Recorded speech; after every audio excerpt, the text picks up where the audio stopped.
동민 여러분 안녕하십니까? 동장입니다. 1952년 10월호 사상 여러분들에게 소개시켜 드리고 있는데요. 이번 영상에서는 1952년 10월호 사상에 실려 있는 20세기 문예사조를 소개시켜 드립니다. 그런데 이 20세기 문예사조라는 글은 1952년 사상 창간호 9월호에도 실려 있고 연속해서 10월호에도 실려 있습니다. 9월호 내용을 전혀 모르셔도 10월호 내용을 이해하는 데는 아무런 문제가 없고 10월호의 내용도 상당히 길기 때문에 3개의 영상으로 나누어서 제작을 하는데 20세기 문예사조 10월호 글 첫 번째 영상에서는 프로이드가 20세기 초 예술에 상당히 큰 영향을 끼쳤다는 내용과 어떤 부분에 영향을 끼쳤는지에 대해서 앞 영상에서 설명을 드렸고 이번 영상에서는 20세기 문예사조 중에서 순수파에 대한 내용을 소개시켜 드립니다. 제목은 순수와 혁명 이렇게 되어 있지만 주 설명 내용은 순수파에 대한 내용입니다.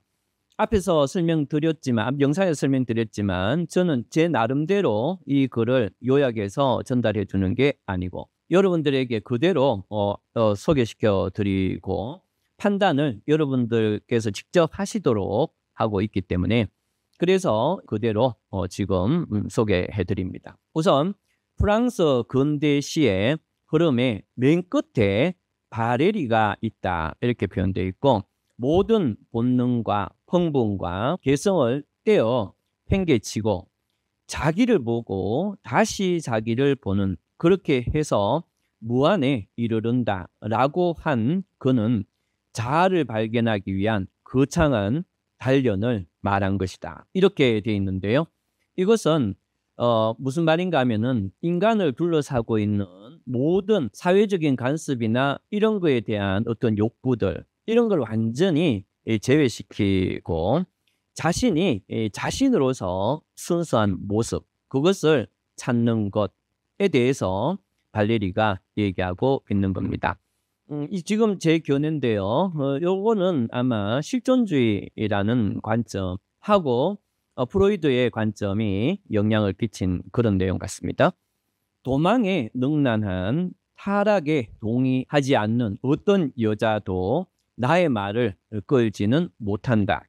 물 위에 비치는 너처럼 길어도 길어 올려도 다 하찮은 자기여. 이렇게 글이 되어 있는데 이것은 이제 타락에 동하지 않는 어떤 여자도 나의 이게 말입니다. 소말할 때 말.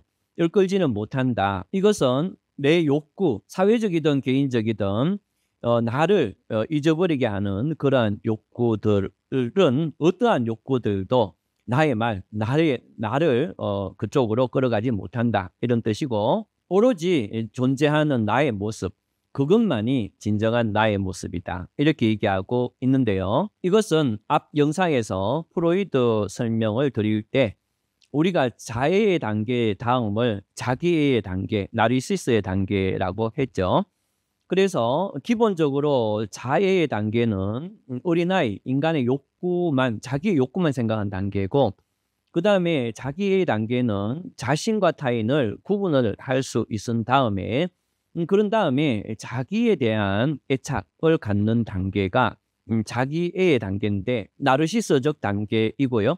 그러한 나르시스적 단계, 자기의 단계에 영향을 받은 게 바로 순수파다. 이렇게 얘기하고 있는 거죠. 그 다음에 하이데거가 말한 불순성이란 것, 곧 공리적, 실생활적으로 쓰여져서 헤어질 대로 헤어지고 갈탁해진 정신에서 벗어나 순수 사고의 공허권에 이때 공허권이란 것은 텅 빈 공간을 뜻합니다.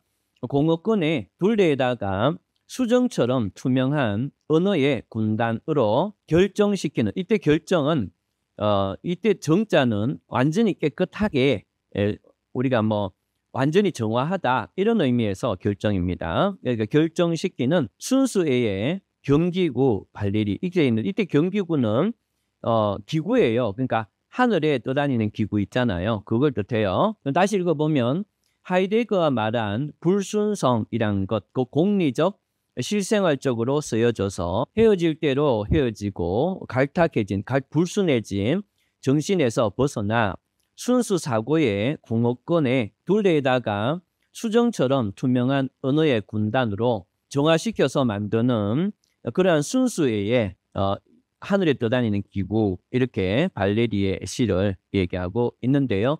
이것은 이제 하이데거라는 사람은 인간은 보편적인 법칙이나 보편적인 기준 있잖아요. 그러니까 예수님이 어떤 말 했다거나 부처님이 어떤 윤리를 얘기했다거나 우리가 당연히 지켜야 된다라고 생각하는 그러한 윤리들, 관습들, 이런 윤리들, 관습들에 눌려서 우리는 자기 삶을 못 살고 남 눈에 적합한 삶을 살게 된다라고 보고, 그래서 우리 주변에 보편적 윤리라든가 그러한 진리라고 하는 것들을 다 버리고 자기 눈으로 똑바로 보고 살아야 된다라는 게 하이데거인데, 여기서 이제 하이데거를 갖고 온 것은 그러한 모든 인간이 그러한 하이데거가 말한 것처럼 그러한 불순물을 다 버리고 오로지 인간이 인간으로서 많이 존재하는 그러한 순수함과 같이 이제 발레리의 시가 그러한 형태였다, 이런 뜻입니다.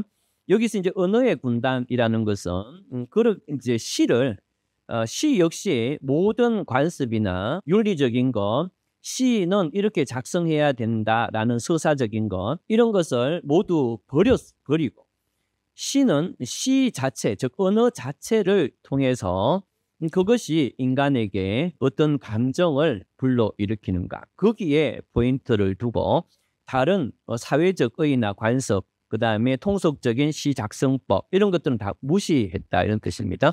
그걸 이제 순수시라고 한다는 거예요. 그러면 더 읽어보는데요.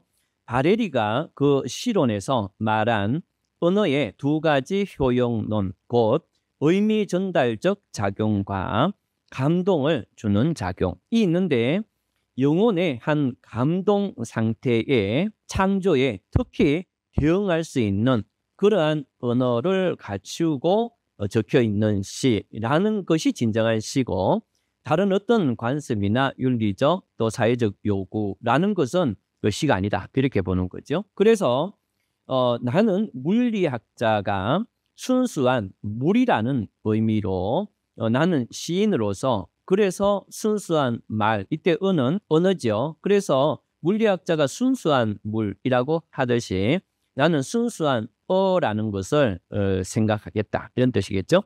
그래서 이 언어가 인간에 생기하게 하는 효과와 언어와의 다종다양한 관계, 그러니까 오로지 인간과 언어만을 생각하겠다, 이런 뜻이죠. 그래서 순수시라고 하는 대신에 나는 절대시라고 하는 편이 혹은 나을는지 모르는 것이 말, 이때 언어입니다. 말 상호 간의 공명, 이게 서로 올리는 걸 공명이라 하죠.